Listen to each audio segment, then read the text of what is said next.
Enjoyment ಗಾಡಿ ಅಂತಂದ್ರೆ ಇದೆ ನೋಡಿ, ಸೆಡಾನ್ ವೆಹಿಕಲ್. ಅದು 2019 ಮಾಡಲು ಸಿಂಗಲ್ ಓನರ್ ವೆಹಿಕಲ್, ಪೂರಾ ಜೆನ್ಯೂನ್. ಅದು sunroof vehicle, diesel variant.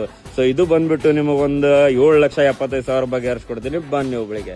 So ಪೂರಾ ಜೆನ್ಯೂನ್ ಇದೆ ಗಾಡಿ. ಸೊ ಗಾಡಿ ಕಂಡೀಷನ್ ನೋಡ್ತೀರಾ, ಬನ್ನಿ ತೋರಿಸೋಣ ನಿಮಗೆ. ಸೊ ನೋಡಬಹುದು, ಹೆಡ್ಲೈಟ್ ಕಂಡೀಷನ್ ಕೂಡ ನೋಡಬಹುದು ಎಷ್ಟು ಚೆನ್ನಾಗಿದೆ. ಸೊ ಪೋಕ್ಲೈಮ್ ಕಂಡೀಷನ್ ಕೂಡ ನೋಡಬಹುದು ನೀವು. ಸೊ ನೋಡಿ, pure Karnataka registration with HSRP number plate ಸಮೇತ ಇದೆ. ಸೊ ಹೊಂಡಾ ಸಿಟಿ ಅಂತ ಹೇಳಿ ಲೋಗೋನು ನೋಡಬಹುದು ನೀವು. ಸೊ ನೋಡಿ ಎಷ್ಟು ಚೆನ್ನಾಗಿದೆ, ಎಷ್ಟು ನೀಟ್ ಆಗಿದೆ. ಸೊ ಪೂರಾ ಬಾಡಿ ಒರಿಜಿನಲ್ ಇದೆ, ನಾನ್ ಆಕ್ಸಿಡೆಂಟಲ್ ಇದೆ, ಪೂರಾ ಜೆನ್ಯೂನ್ ಇದೆ. ಸೊ ಟೈರ್ ಕಂಡೀಷನ್ ನಾಲ್ಕು ಫ್ರೆಶ್ ಆಗಿದೆ. ಸೊ ಒಳಗೆ ಇಂಟೀರಿಯರ್ ಕೂಡ ತೋರಿಸ್ಕೊಡ್ತೀವಿ ನೋಡಿ ನಿಮಗೆ. ಸೊ ಎಷ್ಟು ಚೆನ್ನಾಗಿದೆ, ಎಷ್ಟು ನೀಟ್ ಆಗಿದೆ, ಪೂರಾ ಜೆನ್ಯೂನ್ ಇದೆ. ಸೊ ನೋಡಬಹುದು, SRS ಏರ್ ಬ್ಯಾಗ್ ಕೂಡ ಕಂಡೀಷನ್ ನೋಡಬಹುದು. ಇದು ನೋಡಿ ಮ್ಯಾನುವಲ್ ಬರುತ್ತೆ, ಡೀಸೆಲ್ ವೆಹಿಕಲ್. ಸೊ ನೋಡಿ ಎಷ್ಟು ಚೆನ್ನಾಗಿದೆ, ಎಷ್ಟು ನೀಟ್ ಆಗಿದೆ. Sunroof vehicle, fully top end vehicle ಇದೆ. ಸೊ ನೋಡಿ ಬ್ಯಾಕ್ ಇಂಟೀರಿಯರ್ ಕಂಡೀಷನ್ ಕೂಡ ತೋರಿಸ್ಕೊಡ್ತೀವಿ ನೋಡಿ ನಿಮಗೆ, ಎಷ್ಟು ಚೆನ್ನಾಗಿದೆ, ಎಷ್ಟು ನೀಟ್ ಆಗಿದೆ. ಸೊ ಪೂರಾ ಜೆನ್ಯೂನ್ ಇದೆ. ಸೊ ನೋಡಿ ಟೈರ್ ಕಂಡೀಷನ್ ನೋಡಬಹುದು ನೀವು, ಮ್ಯಾಗ್ವಿಲ್ ಕಂಡೀಷನ್ ಕೂಡ